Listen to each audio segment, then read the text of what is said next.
Hey everyone, good morning to all of you. I hope कि आप सब एकदम बढ़िया होंगे और प्रिपरेशन भी जो आपकी अच्छी चल रही होगी।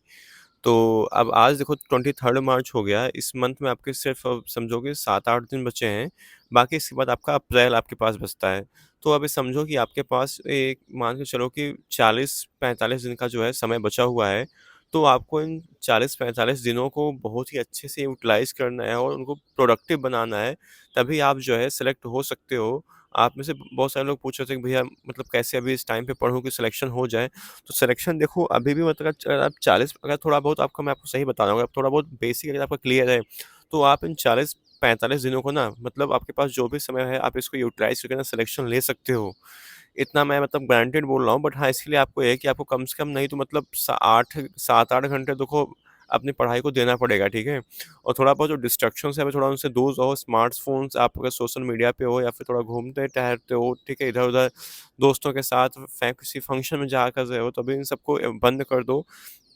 जब तक आपका एग्ज़ाम नहीं हो जाता है, कि एक बार देखो अब आप जब आप सेलेक्ट हो जाओगे ना, तो ये सारी चीज़ें आप करोगे तो अच्छा भी लगता है और तब उसका एक अपना देखो समय होता है। अभी फ़िलहाल आप जो भी है चाहे स्मार्टफ़ोन हो, चाहे सोशल मीडिया हो, थोड़ा इन सब से आप दूर रहोगे तो आई आई थिंक आप अपनी पढ़ाई को ज़्यादा टाइम दे पाओगे और थोड़ा ये सब चीज़ें जो होती हैं डिस्ट्रैक्टिंग भी होती हैं। सपोज़ मान लो आप किसी से बात कर रहे हो, थोड़ी कुछ लड़ाई हो गई, कोई बात किसी ने कैसी बात कह दी कि उससे आपका पूरा का पूरा दिन समझ लो बेकार चला गया।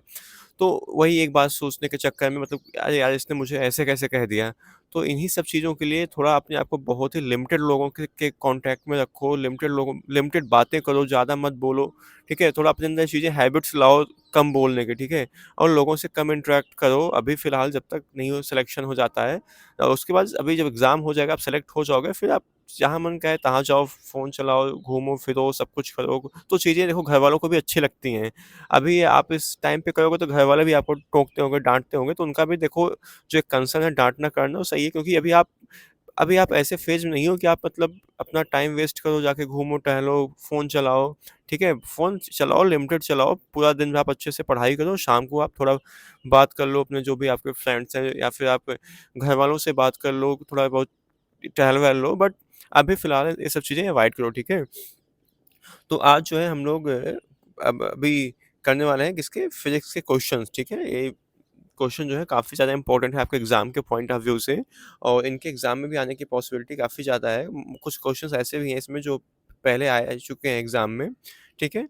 तो अभी इसके देखो 2 जो मॉक टेस्ट थे पहले हो चुके हैं, तो अगर आप उसे नहीं देखे हो जाके उसे देख लो ठीक है? और अभी इसको देखने के बाद, ठीक है? आप इसको भी क्वेश्चन्स कर कर सकते हो, नो डाउट कि पहले आप वो दोनों देखो तभी इसको देखो, बट अभी पहले आप इसको देख लो, इसके बाद जाओ मैं प्लेलिस्ट बना दिया हूँ वहाँ पे 2 मॉक टेस्ट पहले के पड़े हुए हैं और बहुत सारे ऐसे क्वेश्चन्स हैं जो पहले के मेरे चैनल पे पड़े हुए हैं, बट अभी आप रिसेंटली मैंने 2 मॉक टेस्ट कराए हैं फिज़िक्स के, बाकी ये तीसरा है, ठीक है?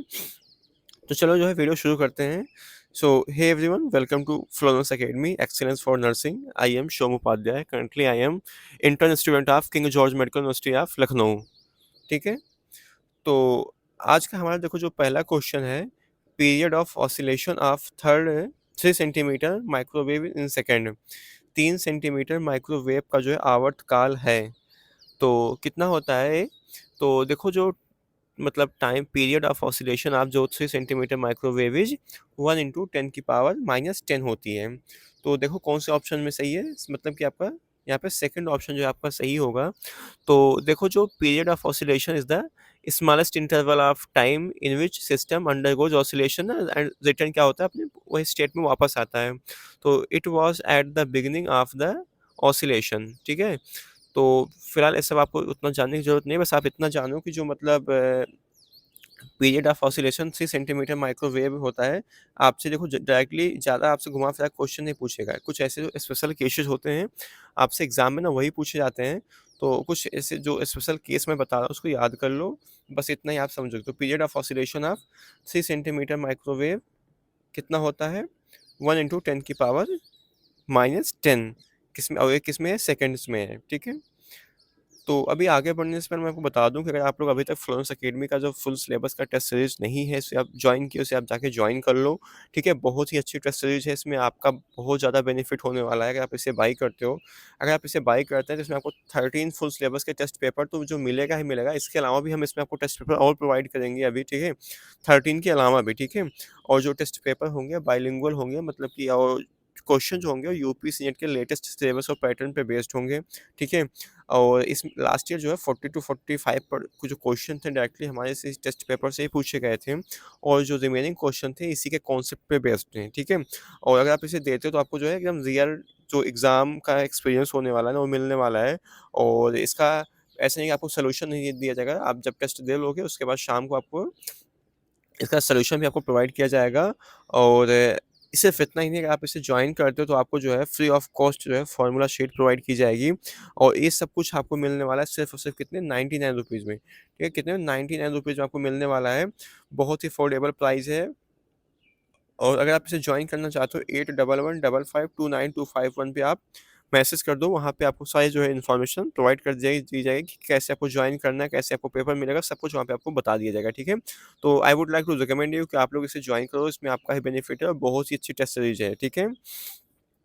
आगे बढ़ते हैं, अगला क्वेश्चन है कि the an object covers distance which is directly proportional to the square of time its acceleration is।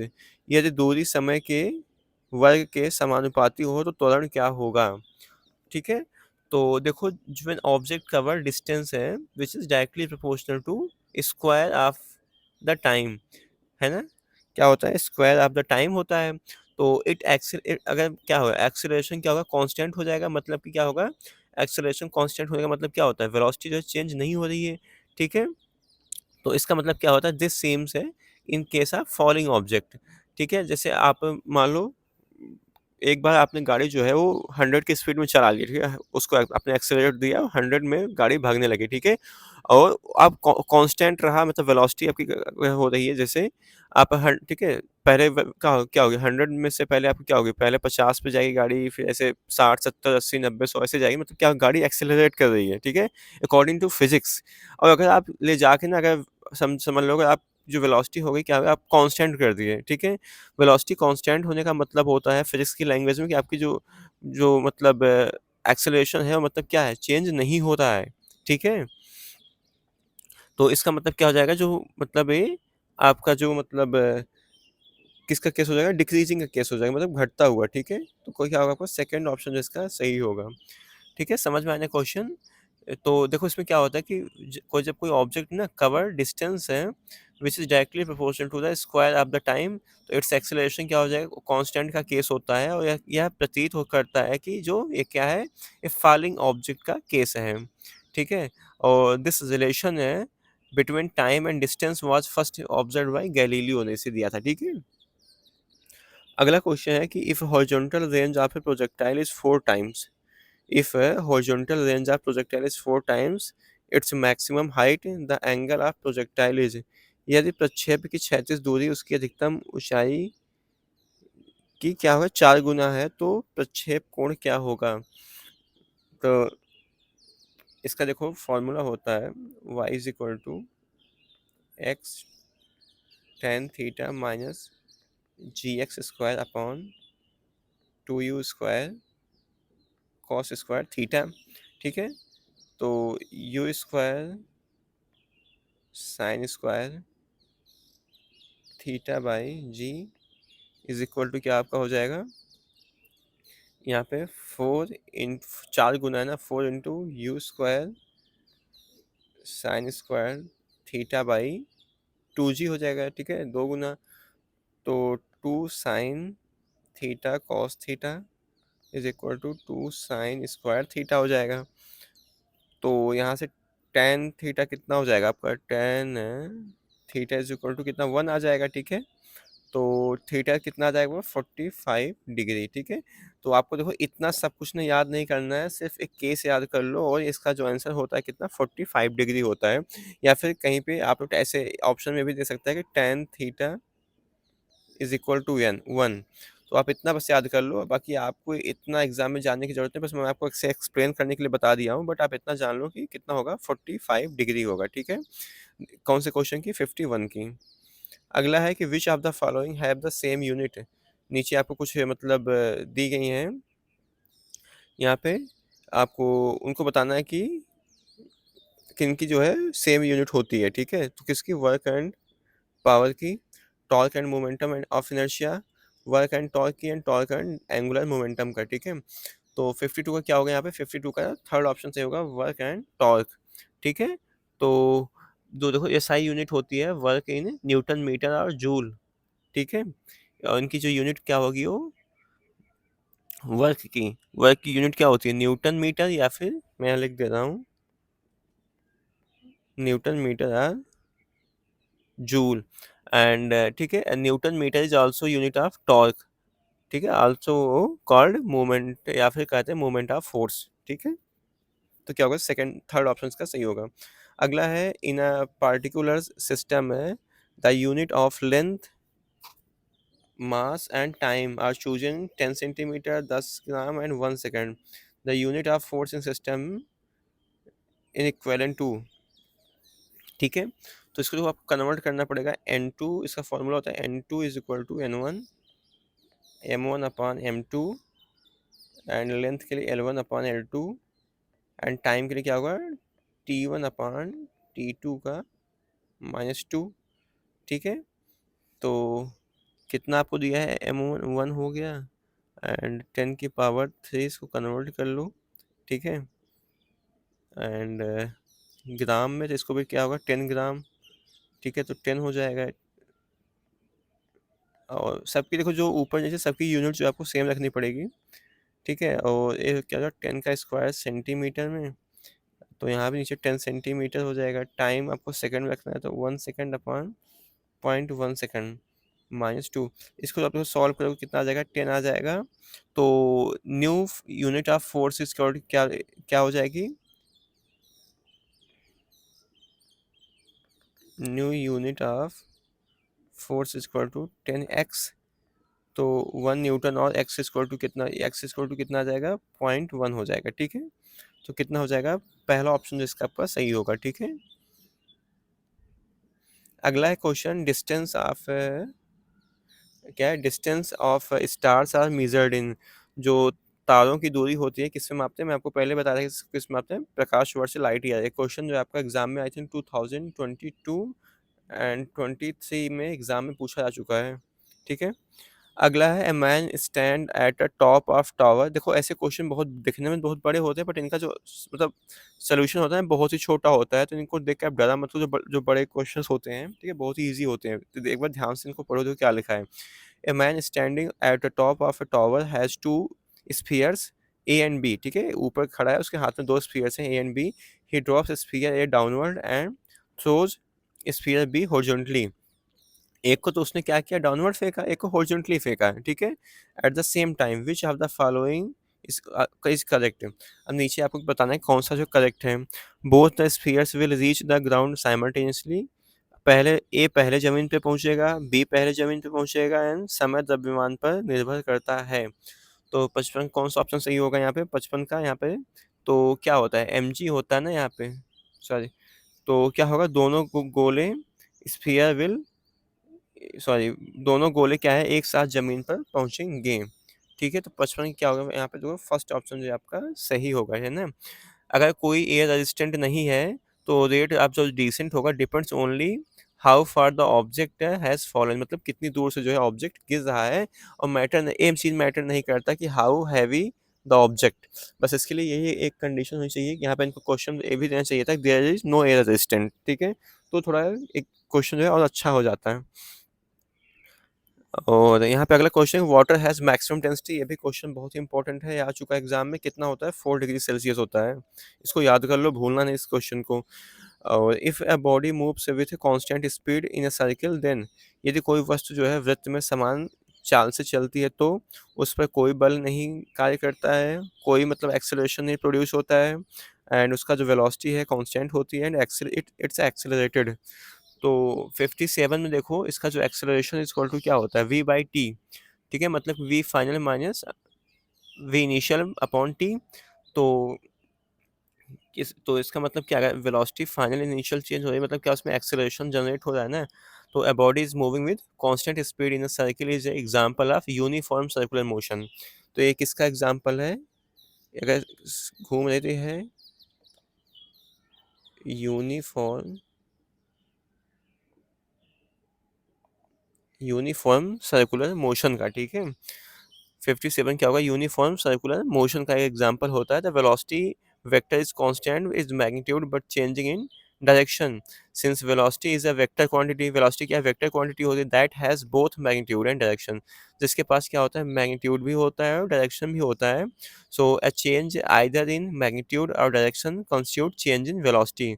अब चाहे वो मैग्नीट्यूड में हो चाहे डायरेक्शन में चेंज हो, तो मतलब क्या होता है, चेंज हो रही है ना। तो चेंज इन वेलोसिटी, अगर वेलोसिटी में चेंज हो रही है तो क्या इससे क्या होगा, वेलोसिटी में चेंज होने का मतलब क्या होता है, एक्सेलरेशन होता है ना। चेंज इन वेलोसिटी तो एक्सेलरेशन कहलाती है, तो मतलब क्या होगा इसमें, त्वरण होगा, तो मतलब इट इज एक्सेलरेटेड, तो क्या करेगी है, एक्सेलरेट करेगी।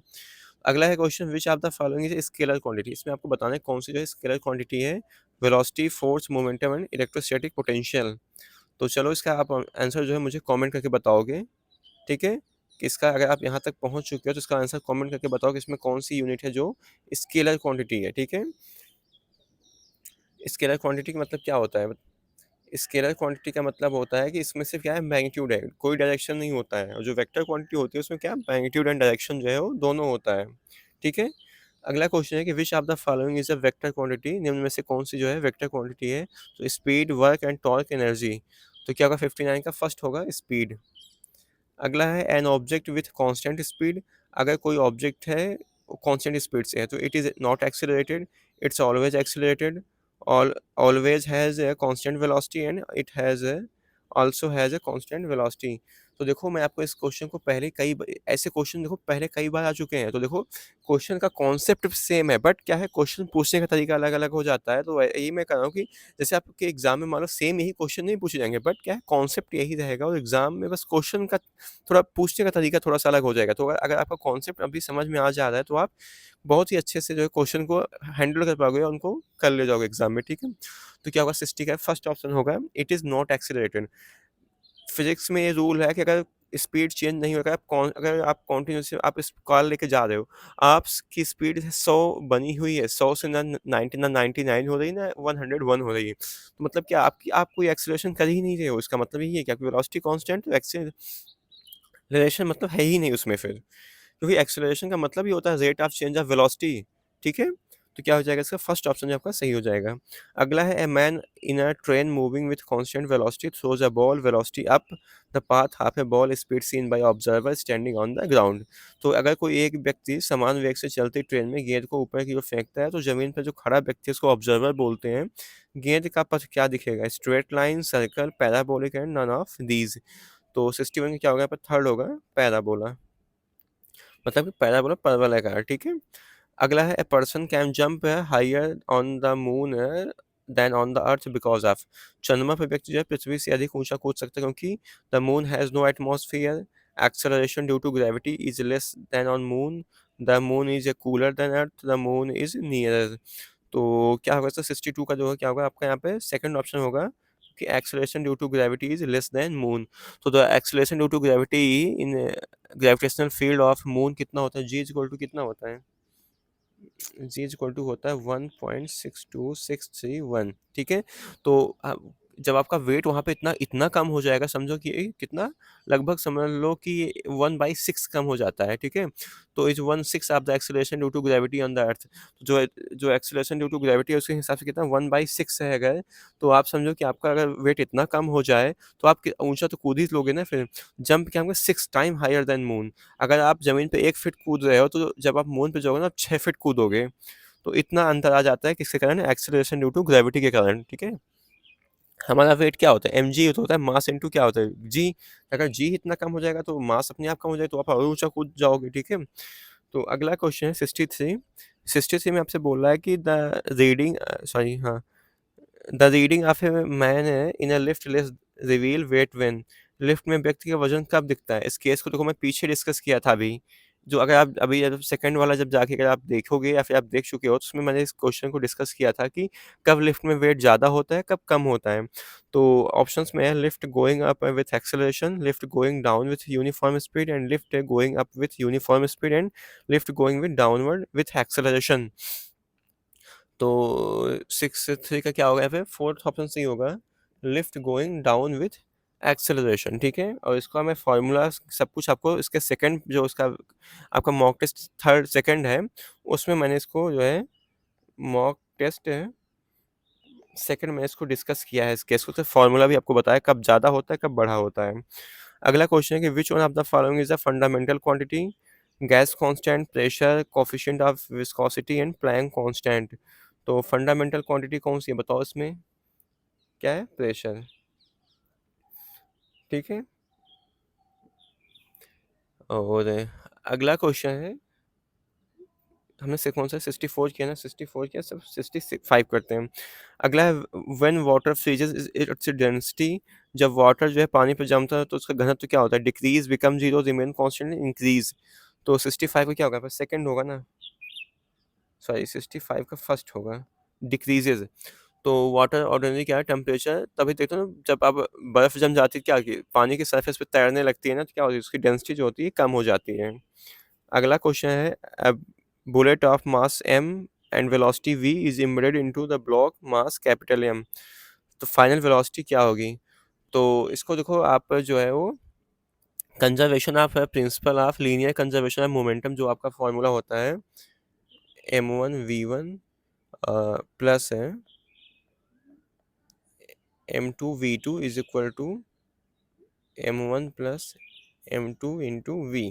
ये जो principle of linear conservation of momentum का फॉर्मूला है, आप इससे अगर करोगे सॉल्व हो जाएगा, बट इसका मैं आपको सीधा आंसर बताता हूँ। इसका जो आपका होगा यहाँ पे सेकंड ऑप्शन होगा m अपॉन कैपिटल M। अगर आपको ऐसा केस दे, आपसे क्वेश्चन पूछे, आप सीधा क्या लगाओगे यहाँ पे m, ठीक है, m प्लस कैपिटल M। ठीक है, अगला क्वेश्चन है the mass of a matter in a ball of steel is, steel की गेंद में पदार्थ की मात्रा कहलाती है डेंसिटी, मास, वेट, वॉल्यूम।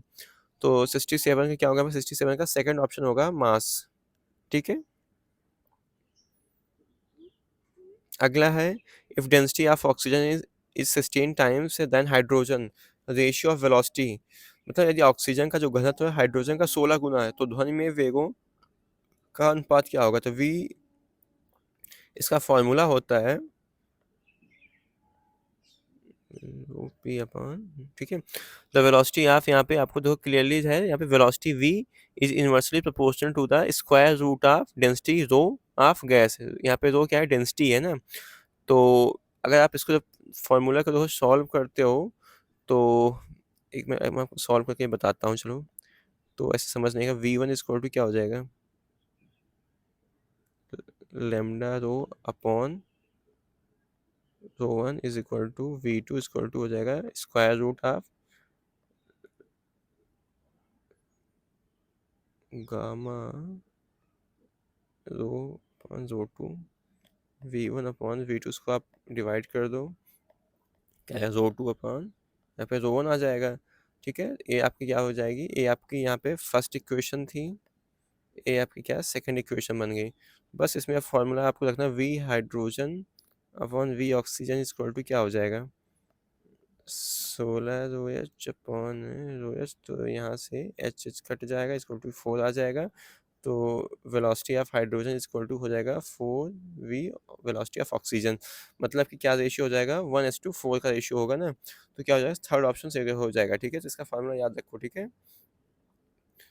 तो ठीक, गामा रो अपॉन रो इसका फार्मूला होता है, तो यहाँ पे रो वन होगा। ठीक है, हाँ, बस आपको ऐसे क्या करना है, इनको इक्वल करके आपको इसे सॉल्व कर देना है। ठीक है, बाकी आप इसको तो पढ़े ही होगे आप लोग, तो इतना तो आपको पता ही होगा क्या होता है। अगला है parsec is the unit of, parsec किसकी यूनिट होती है, डेंसिटी एंड क्या, astronomical distance, brightness and orbital velocity. तो 69 के यहाँ पे जो है वो कौन सा ऑप्शन सही होगा, 69 का सेकंड होगा। ठीक है, एस्ट्रोनॉट क्या है, एस्ट्रोनॉमिकल डिस्टेंस। अगला है the SI unit of luminous intensity, प्रकाश की तीव्रता इकाई है ल्यूमेन, कैंडिला, लक्स, वॉट। तो 70 का क्या होगा, 70 का फर्स्ट फर्स्ट ऑप्शन से होगा ल्यूमेन। अगला है the period of revolution of satellite capital T if radius becomes 4 hour. New period is, new period आपका क्या होगा? तो 71 का देखो फॉर्मूला ये होता है आपका T square upon T one square equal to R by कितना 4, 4 गुना हो गया था ना स्क्वायर, तो 1/64। तो टी वन इक्वल टू क्या हो जाएगा? टी वन इक्वल टू यहाँ पे टी होगा ये, ठीक है। तो टी वन इक्वल टू क्या हो जाएगा यहाँ पे 8t, ठीक है। टी वन इक्वल टू क्या हो जाएगा? 8t हो जाएगा, ठीक है। तो क्या हो जाएगा इसका ऑप्शन, ऑप्शन कौन सा सही होगा यहाँ पे? मतलब कि टी टाइम्स बढ़ जाएगा ना ये, तो क्या हो जाएगा? टी हो जाएगा, ठीक है।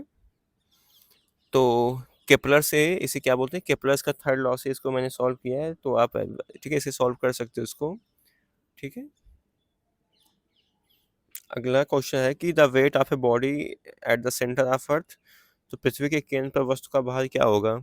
तो क्या हो जाएगा? 0 हो जाएगा, ठीक है। क्योंकि weight of the body is the force है, weight of a body is the force है with which is the attract towards the centre of earth. तो मतलब the weight of body capital W of small m is given, W equal to क्या होता है? M G होता है ना, जो वेट का फॉर्मूला क्या होता है आपका? एम जी होता है। तो जब जी ही 0 हो जाएगी तो मास भी क्या हो जाएगा? 0 हो जाएगा। तो क्या हो जाएगा? जो सेंटर पे क्या हो जाएगा? यहाँ पे जो भार होता है 0 होता है, ठीक है। तो फिलहाल जो है आज का जो एंड सेशन है हम एंड करते हैं। बाकी आप अभी तक अगर चैनल को सब्सक्राइब नहीं किया तो सब्सक्राइब कर लो, क्योंकि आप प्रेस द बेल आइकन, ताकि जैसे वीडियोस अपलोड हो क्वेश्चंस प्रैक्टिस की आप तक नोटिफिकेशन पहुंच जाए, ठीक है। और एक बार आपसे फिर से मैं बोलूँगा कि अगर आप लोग अभी तक टेस्ट सीरीज को नहीं ज्वाइन किया जाके ज्वाइन कर लो, ठीक है। बहुत ही अच्छी टेस्ट सीरीज है, इसमें आपका बहुत ही बेनिफिट होने वाला है। 99 रुपीज़ में आपको समझो बहुत कुछ प्रोवाइड कर दिया जा रहा है, जितना कि आप एक्सपेक्ट नहीं कर सकते हो, ठीक है। तो आज का सेशन जो है हम एंड करते हैं। तो आई होप कि आपको वीडियो पसंद आई होगी, ठीक है। तो अगर आपको वीडियो पसंद आई आई हो तो वीडियो को लाइक कर दो, और चैनल के सपोर्ट में जो है चैनल को सब्सक्राइब कर दो। Thank you so much watching for this video.